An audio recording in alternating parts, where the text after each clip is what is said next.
processing plant is something that you might want to look into, because that is just a market nobody is filling.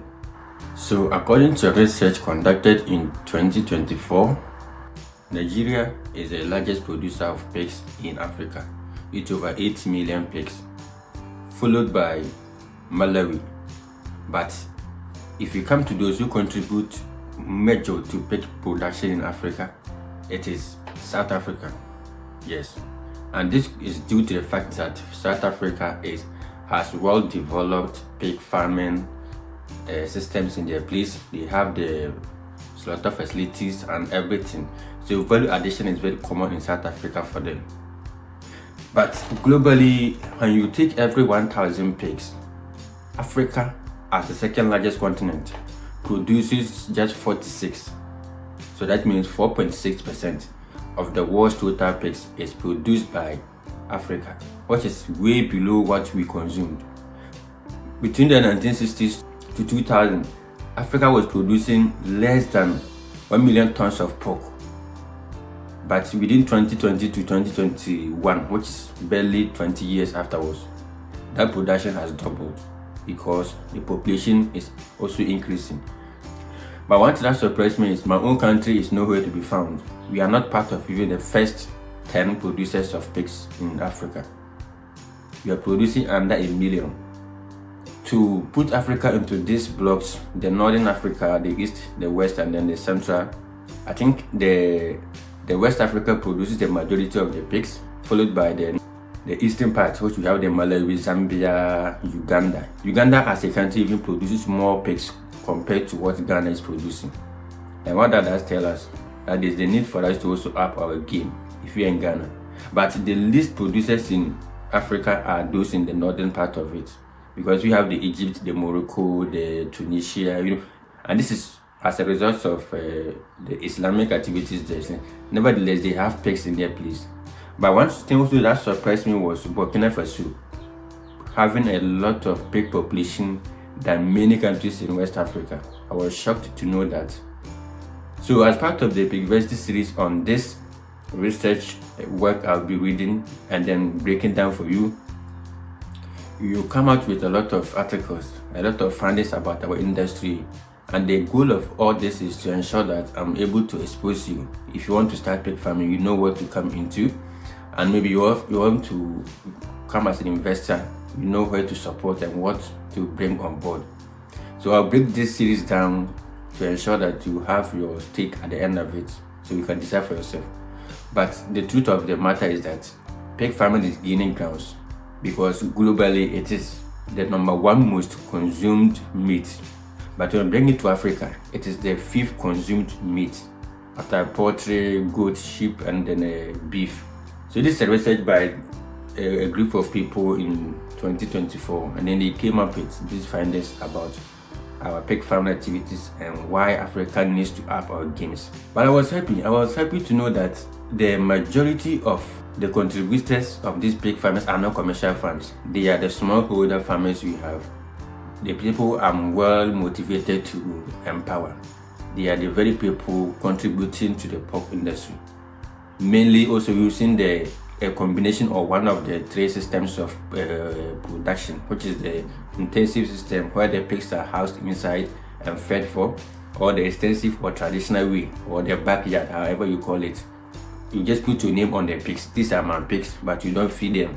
You don't care for them. They only go out, they come back to your house, they go out, they come. And then you have the in-between, which is the semi-intensive or semi-extensive, how you choose to call it.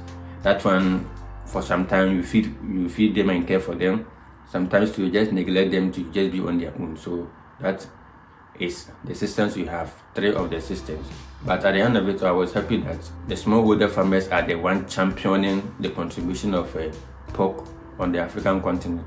But there was another thing that was so surprising to me from this research they conducted, and that is the per capita consumption of pork by an African is 1.5 kilograms. That means if you take the amount of pork consumed on the entire African continent divided by the population, at the end of the year, each African, and myself included, consumes just 1.5 kilograms of pork which is even less than a full-grown chicken the whole year. But if you go to another continent, the Asia, they have a consumption per capita of 14.3%, which means the whole year each person is able to consume at least 14.3 kilograms of pork. That means if you take a bag of cement which weighs 50, divided into 3, each person is able to consume a pork as heavy as that. But the place that didn't surprise me at all was the Europe, because they were consuming 33 plus. That is almost a bag of cement that they consume a year per person. And this is not surprising because I know people, Muslims, who are even working on pig farms and also pig facilities in the European countries. And when they come back home, the story they do give you, how they go about the production, slaughtering, and also you get to know that they are not here to joke. Even though they are not producing many of the pigs, they make sure they process everything, nothing goes to waste.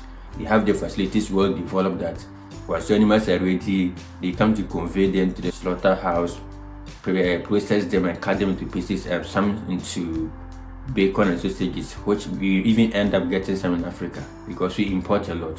But the findings did not just come out with only the good aspect of it.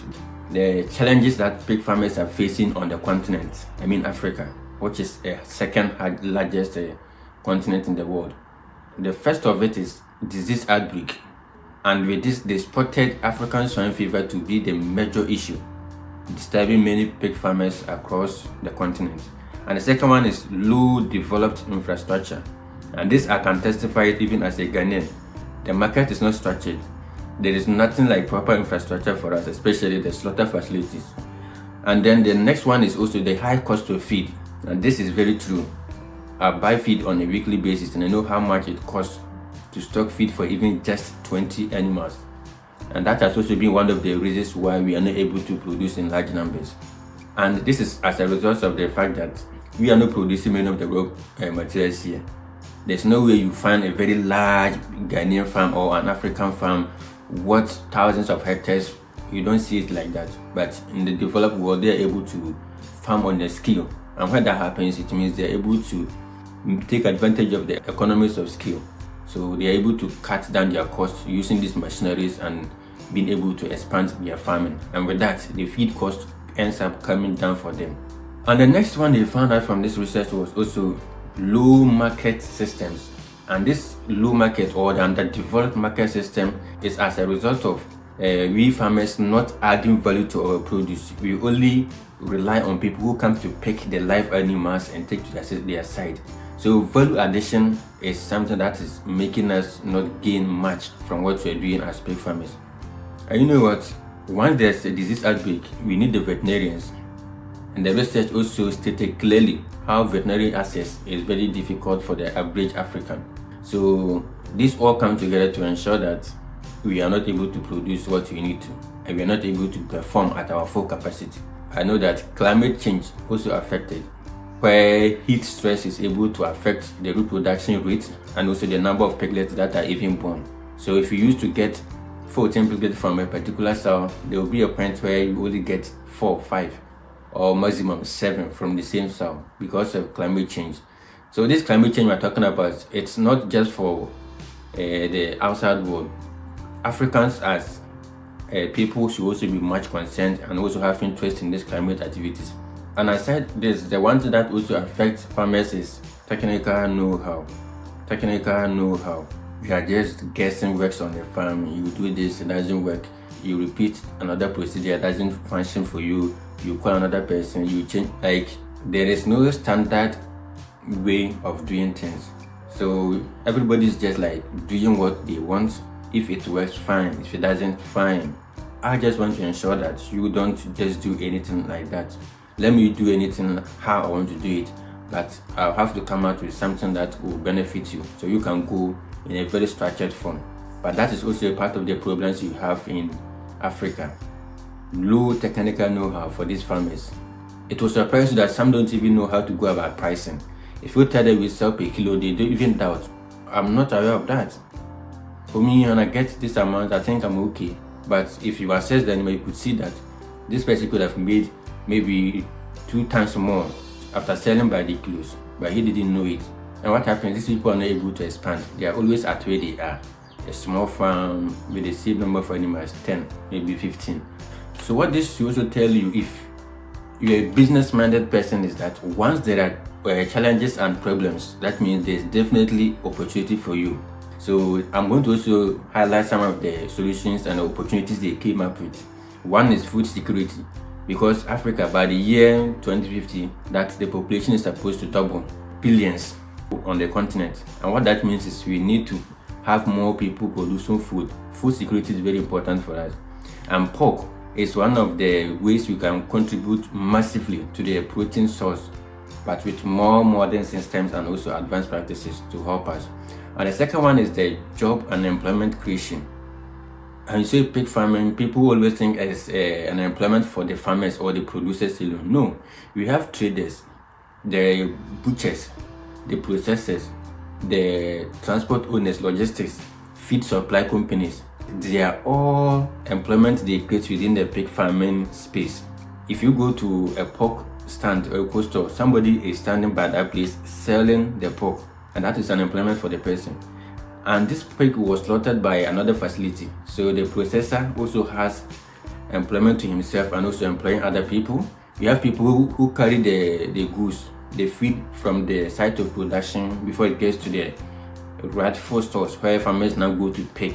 And these drivers are also being employed in the logistics side, and those form part of the transporters. And the next one is value addition. Yes, personally, if I have the money or the resources, which I don't have to do that now, what I will rather tap into at this point is the value addition by setting up a slaughter facility. This I've always been talking about it to myself every time, and I see it in my dreams all the time, that is the major aspect of pig farming. If you want to sell 2 pigs, from what I've seen here, you struggle to sell just 2 pigs at the price you want. But these same 2 pigs, if you slaughter them today, you are able to sell them within 3 days, these same 2 pigs. So that tells you that if you're adding value, you have the processing center where you can just have your pigs well dressed and cut into the desired pieces for the people. You'll be able to make even more money than somebody who is raising the pigs. And this is the main reason. Imagine you have a slaughter facility set up, and then within the week you slaughter 500 pigs every week, and you are just charging 50 Ghana cedis. Let me use my currency, 50 Ghana cedis per pig to process, just 50, which I'm sure you may end up taking more than, but let's say 50 Ghana cedis per pig by 500. You know how much you're making from that particular week. And as you expand your services, more farmers will come into the system, because the issue is many people are not expanding because they are struggling to get the right market for their product. But there are people who want to consume, not to buy the whole pig. They want to get a part. So like I said, if you slaughter 2 pigs, you're able to sell them within 3 days, than if you want to sell 2 live pigs in those 3 days. If you come in as a processor, set up a facility, this is a pig abattoir. People come there with the animals. You slaughter, you charge them just 50 Ghana cedis to process for them, which I'm sure even in Ghana alone, you can slaughter more than 500 in a week. You can see how much you make in that small space. So as an investor, if you're watching me on this is an opportunity for you to come in, or you partner with people who will help you drive this vision. Now what I've come to see is, because of the readily information available, university exists, other means of training exist, so people are not getting used to the technical know-how. They are learning about the technicalities. Now they can produce, but what happens after the animals are ready? They don't have the market, and that is where it's an opportunity for you to tap in, and then you can secure yourself some profits at the end of the day. So having talked about this, I just want to say this research was just done purposely for 3 people: the farmer, the investors, and then the policy makers. And for the farmers, it means that this is time for us to up our game, because there's a huge demand. So as the population is increasing, more farmers are needed to produce the pigs. And for you to do this, farmers, you need to get improved breeds. The local breed will never help you achieve or contribute anything of significance to this. So you have to go in with the improved breeds and learn how to prevent diseases. Biosecurity we talk about all the time. you should take it very serious. Know how to go about protecting your animals. Don't always be the one that your animals will die and then from your farm, veterinarians will tell other farmers to be cautious. Ensure you're able to protect your animals against diseases, especially the one that we cannot treat, which is the African swine fever. Focus on value addition. Instead of the live animals, focus on value addition. And this, I have always been talking about it on this page. Focus on value addition. That is one of the most important things, aside, even more important than producing the animals. Value addition. Start selling, even no matter how small you want to. Just start selling something. Get to build this relationship with your customers. And in no time, you will not even be able to meet the demand. But if you want to rely on the middleman, you get cheated. And this, sell to the local market that you have. One thing I've seen is many people, when they come in, what you try to do is now they want to start supplying to the bigger customers, the cold stores, supermarkets, just from the beginning. If you do that, you struggle, because there are also people who are in the more commercial side, and these people are always winning the game because of the economies of scale they have. But you can start small, build your trust with the free people there. They go out and spread, and before you know, even these big people will start calling you from the feedback they are getting from your customers, and then you begin to supply to them. And also, if you are an investor, this means there's a need for more funding in the pig farming space.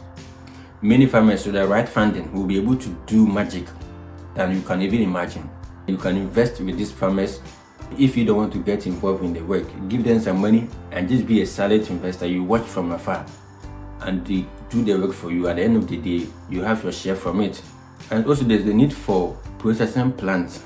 If an investor and you are capable, processing plants is something that you might want to look into, because that is just a market nobody is filling. Looking at Nigeria, where it is the largest producer of pigs, yet they are able to process just less of what they produce, just a fraction of what they produce. Not that the pigs are not there, pigs are there, but there is no center for them to process these animals. So if you come in, you are not farming the pigs, but you have the center for them where you are just offering the service to them. And also feed milling. If you have the feed mills, you know you can grow crops on a large scale. You can help formulate this feed for the farmers affordably. This will also help them increase their farm capacity by producing more animals and not thinking about feed hikes and also inflation that will result from importation. So these are things that we can do locally to ensure that our people are also contributing to the pork market, which is always growing beyond imagination in Africa. And if possible, you can set up just a cold storage place and then retail networks. These small customers, like the pork stand, the restaurant, instead of them going to the farmers to buy and then going to process by themselves, they have a warehouse of pork. They just drive there, they have it packed in boxes, transported to their sites, and it eliminates them from going to scout for the animals themselves. Now the producers are in your lane, you process for them, you store for the outlet also to come in to take them. So these are also opportunities that you can tap into. I remember I ever talked about how you can even make more money than the pig farmers if you are doing any of this I just talked about here now, which is also stated in the research work they brought out. And for the policymakers, with our government, there should be consistent and clear policies for us, the farmers. Yeah, because there will be a government, it comes into power, and prices of things are affordable for the farmers. And the moment there's a change in government, things start going up. So there should be a much regulated, consistent and smooth policies that will help these farmers to also contribute to this food security we are aiming for in Africa. So there's the need for extension services. This is not a time that a farmer will call, there's a disease on my farm, and then you tell them, we don't have enough veterinarians to attend to you, so do it your own way. This is not helping the industry, and it's a major demotivator for many of the farmers. So aside the policy you are making, ensuring that feed prices and input supplies are going down for the farmers, there should also be the need for capacity building, extension services in terms of training and also farm surveillance so that you help the farmers, right? And then there should also be access to finance, flexible ones for farmers. I know how hard it is for you to get loan or grants as a farmer in my parts of the country, Ghana here. I know it's how hard it is, and I'm sure it's the same thing with the Africans. If you're a farmer, you want to access loan, the way you go through stress, and at the end of the day, you don't even get it. This is what is demotivating a lot of people. But you forget at the end of the day, we eat. We talk about, I'm an engineer, I am an AI expert, I am a builder of this, but you forget that after all this talk you say about yourself, you go home and eat. Where does that food come from? And you don't want to sponsor the farmers, you are investing heavily in other sectors, ignoring the farming side. So farmers should have access to loans and also some grants to help us expand our facilities and our activities that we are doing. Alright, and to do this, that means once you have been able to provide all this for the farmers, there's also the need for you to come out with export options, because there will be a time that now we are more empowered, we are more energized to go full into farming.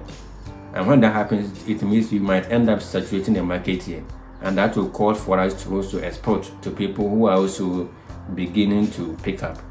So that is it for the policyholders. If you are listening and you are one of them, or you have an influence, just try and then look into this direction for us. I know there are some farms that with as little as $5,000, they'll be able to do magic for you to see. But these people don't even have access to $100 loan. So everything is just done by their sweat. So it's just like from hand to mouth all the time. They are always at the same place. Once it is able to feed their family, they are relaxed, forgetting about the bigger picture, which has been exposed by this research. There are challenges, and once there is a challenge, it means there is an opportunity for a business person to also take advantage of.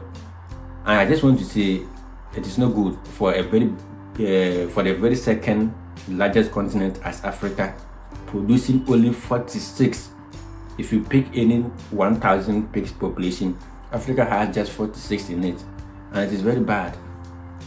And kudos to the Nigerian pig farmers. You are leading the map already with over 8 million pig population. Wow, that's a lot. Malawi, 7 million plus pig population. You're doing well. But the North Africa people, you have been left behind. You are the last people in the group. So let me also greet Burkina Faso and my country Ghana. Just to say, Burkina Faso, you did it. You have over 2 million pig population. When Ghana is struggling with 800 plus population, you are 2 times ahead of us. So that is it for this research work. But I must say a very big thank you to the researchers for what they have brought out. It will actually help us learn more about our pig farming activities. But you can comment a PDF below, and I'll give you the entire document for you to have it your own way. You can read and go through every bit of thing you want to know. Because this is just a summary I gave it to you. They came out with a lot of things that you need to know. Type PDF in the comment and I'll send it to you.